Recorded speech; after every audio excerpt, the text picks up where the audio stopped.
Good morning, everyone. I'm Helen Joyce. I'm The Economist's finance editor. Great to see everyone here. It's my first session of the day, so I'm delighted to see the energy so high and so many people here. Before I start my first session, I have to announce a poll. It's our poll number 3. Should multinational companies advocate for decriminalisation of homosexuality in countries where they operate? And it's a yes-no question. I think the idea is that we look at the answers at the end. Okay, so my panellist is Andrew Gilmore, who's going to join me now.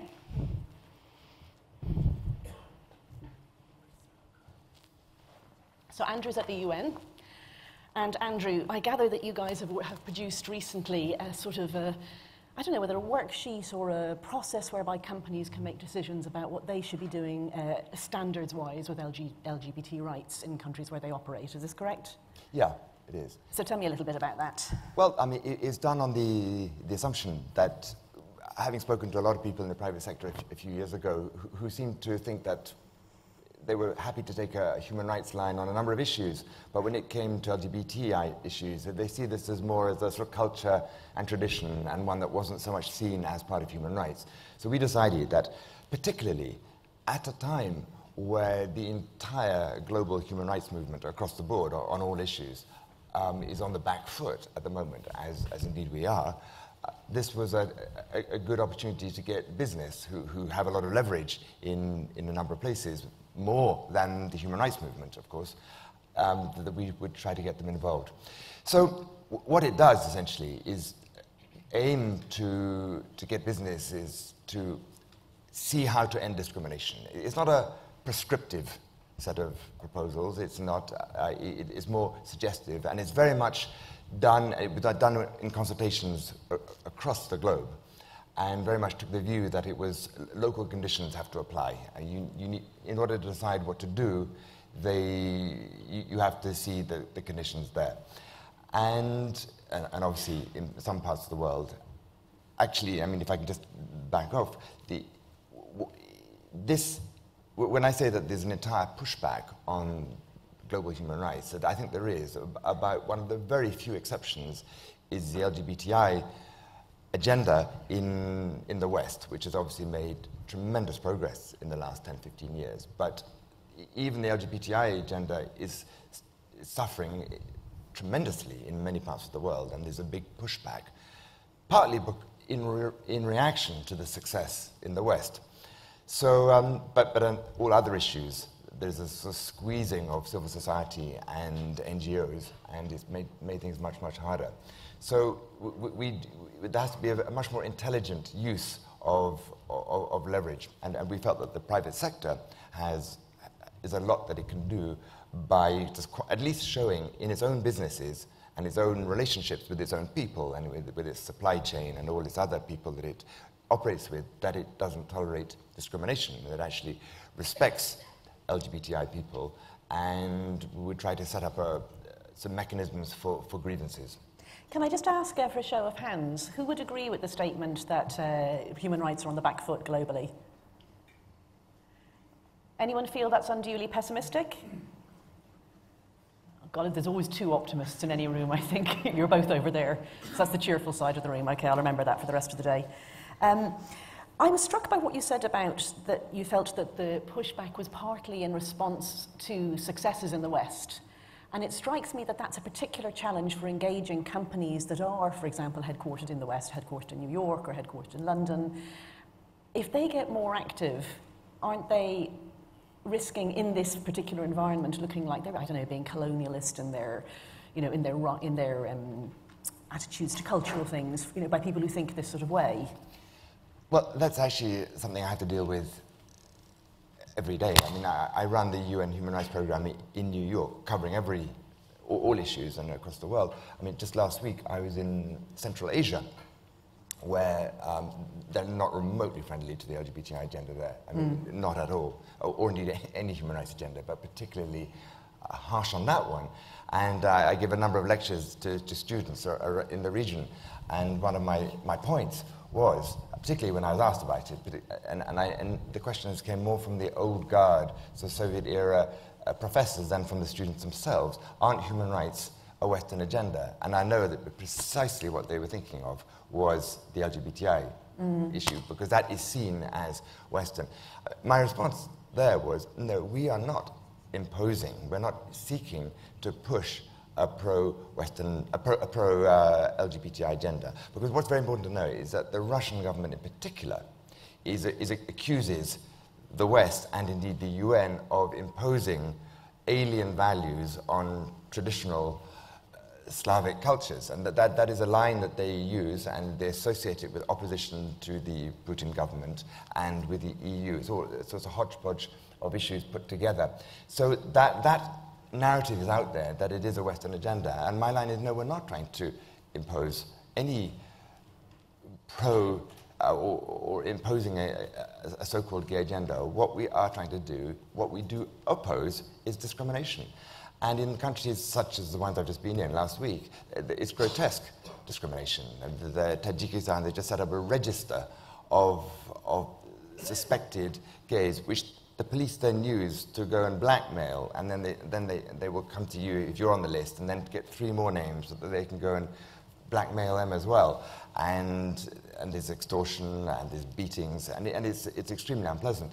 So what we're trying to do is push back against discrimination, and that is our line, because it's always easy to say that the human rights agenda is a Western agenda, which it isn't, by the way. And again, I challenged the students. I said, look at the Universal Declaration of Human Rights. It's the 70th anniversary of that great document this year. And ask yourselves, is there one single one of its 30 articles in it that do not apply to Central Asians as much as they apply to Western Europeans? It means that the right to food that you don't think applies to you, or the right to education, or the right not to be tortured, or the right not to be put in jail, or the right not to be killed. Are any of those rights really Western? There is this myth out there that the human rights agenda is a Western agenda, and some governments are very, very keen to propagate that myth. But those who don't like human rights at all try to say this is just the Western agenda. So if you're a company and you're operating in a country like that, you are in a difficult situation, there's no denying that. And you do have actual fiduciary duties to your shareholders. You may also think this is kind of marginal compared with, the risks of having your staff targeted, harassed by police. Maybe your company shut down and then people don't have jobs. What is the thought process that you are trying to guide companies in when they make these, what are definitely very difficult decisions? And I think that you can, when you're sitting here comfortably, you can forget how hard those decisions are. No, indeed. Well, the thought process is, first of all, to do no harm, and we can come to that in a second. Secondly, is just to not go so far that you're going to lead to that pushback. But there are steps. And I absolutely take on board your point. But, for example, Uganda, as many people know, is one of the government is one of the most hostile to LGBTI issues. But we had a meeting there, and a lot of major companies, I don't know if any of them are represented here, but a lot of the world's biggest companies are in Kampala. And our meeting was in the private residence of the Norwegian ambassador.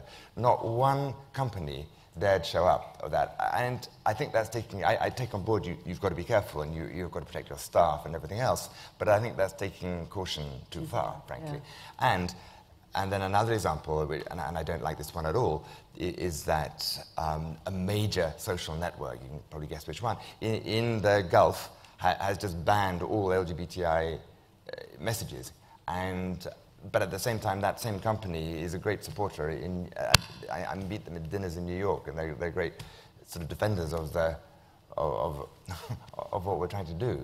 But you've got to stand up a little bit, particularly if you're a huge company and you have the muscle to stand up.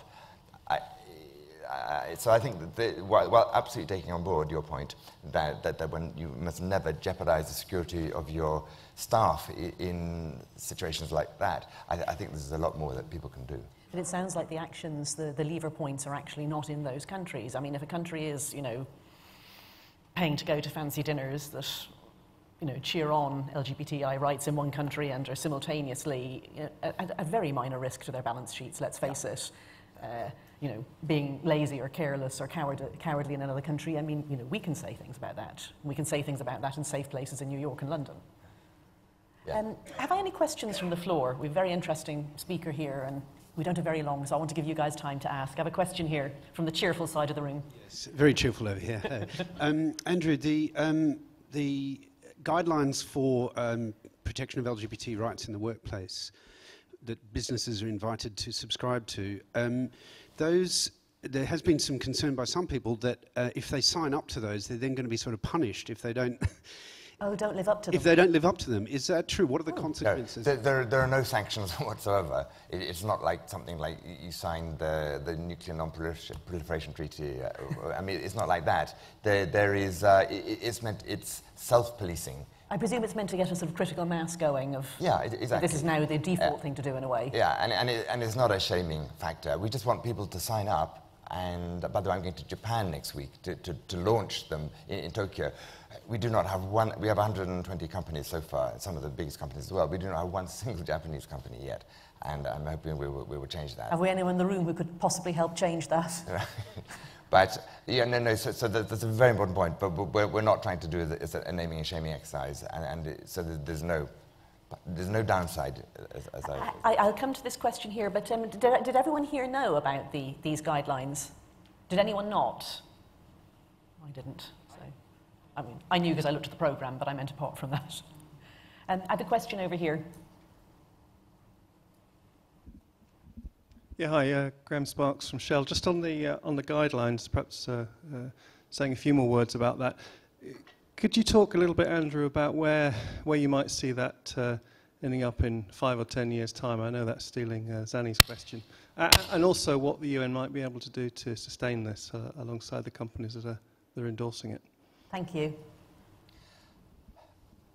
When you say 5 years' time, as I mentioned just now, this is the 70th anniversary of the Universal Declaration, which is not actually a great year. I mean, it's not like, as the numbers go, but my line is that we can't afford to wait for the 75th. Such is, despite our two friends here who question the backlash, it is so real, the pushback on rights across the board, and that I don't think I'm particularly optimistic about the rights agenda as a whole in 5 years' time. I do think this one is, and I imagine we will get a lot more companies. We've had 120 in the first few months signing up, and as I said, we haven't launched it yet in Japan, and there are many other places we haven't launched it in.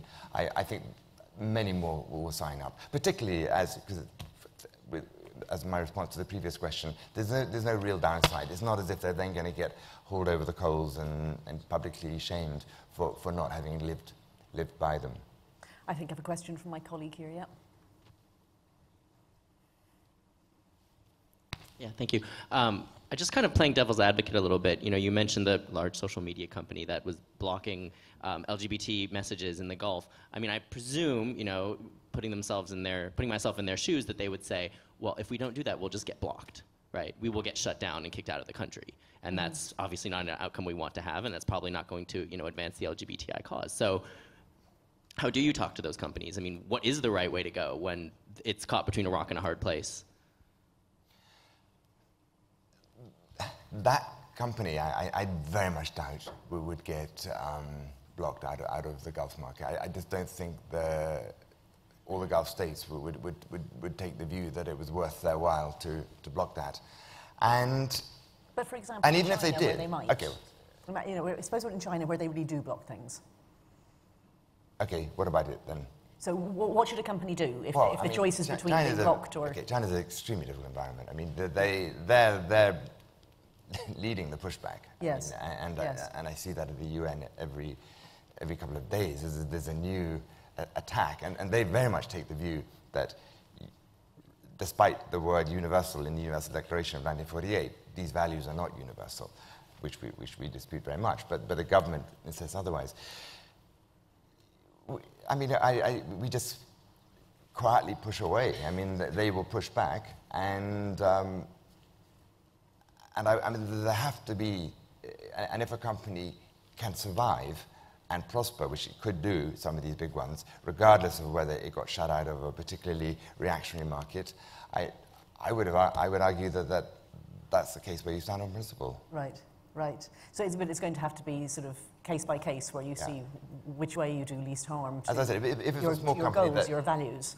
whose survival was at stake, Yes. if it was blocked out of See what you can do. Bahrain, then I would sympathise with that. But if it's a global giant. Yes. Okay. We have some great questions that have come in. So I like working within the law is great, but what is the right approach when the law changes and it creates a worse situation for the LGBT community? I mean, you're talking about a pushback. So what about when the pushback gets to the point that there's a new law and now you're operating outside the law if you keep going the way you were, or you're at risk of conflict? Well, you push to change the law. Yeah. And that's what. And hopefully you've been pushing before. I mean, and that has happened, by the way. I mean, there were.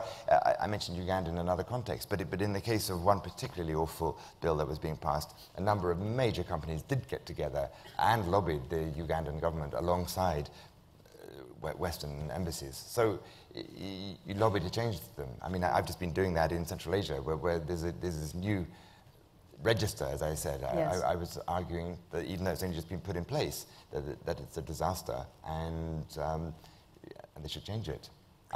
So it is a good question, but you just keep pushing at it. I mean, on that, it's also very important to gauge the reaction. For example, the law has changed in Bermuda recently, and to ending, they briefly had marriage equality.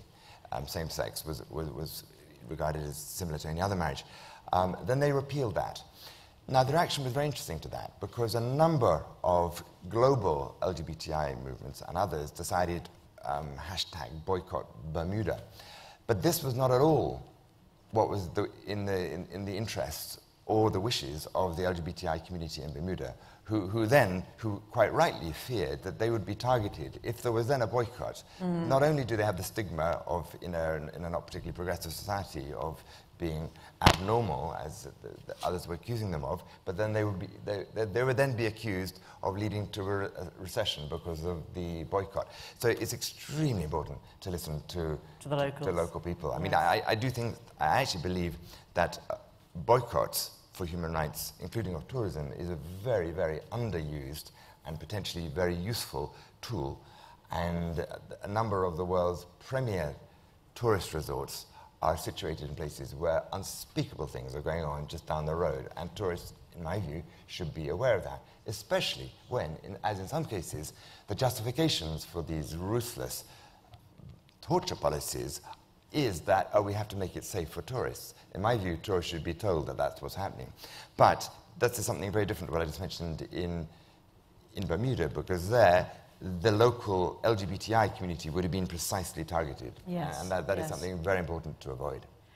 So we have a couple of questions about, for example, quotas. There are countries that have quotas for women on boards. Do you think that there might be a place for quotas for LGBT people?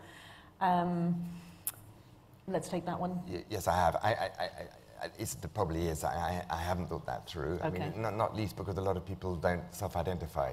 Yes. And so I don't think we're there yet. And I'm not absolutely convinced that will be in the interests of the LGBTI community. I mean, that would be my feeling too, is that you'll be putting people into We're a not situation. talking about that. Yeah. I mean, I'm not saying it's not a good idea, but it's not something we're pushing. Can I have a show of hands? Can people think who thinks that might be a useful thing, either as a guideline or as a law, to consider having quotas? With one person, two, okay. I would worry that people would feel under pressure then to come out if they hadn't wanted to at work or whatever. Okay. Let's see. How do we ensure that we bring the whole of the LGBTI community along and make people of colour and the trans community feel like they're included? I mean, there's all these questions of intersectionality. Are there particular groups that you feel don't get reached by the messages that we normally put out? Yes, well, in the United States, African-American communities and African-American queer communities definitely feel that none of the progress that has essentially lifted up the overall LGBTI community has applied to them, and there's a strong feeling that the discrimination there and their economic situation is as bad as it has ever been. So yes, definitely, it's not the progress is not across the board, and therefore one has to make special efforts to reach out to the most vulnerable. I think I have time for one more question if we have. Yes, a hand went up over here, just behind you. Hi, I just want to come back to a question from somebody else in the room who were asking about the role that global businesses play. I think it was 10 years ago that Google decided to exit China due to them not willing to abide by the censorship pressures coming from the government. Do you think that was positive or negative for the human rights agenda in China specifically? I don't really want to comment on a particular company's particular policy. As a general principle, I'm in favour of companies standing up on those grounds, because if they don't, nobody else can, and then we're back to a situation of no principle whatsoever. So, without knowing the absolute specifics of that, in principle, I'm in favour of the people taking a stand. Thank you very much. I'm going to thank my speaker. I have to stay, so I'm going to see you off.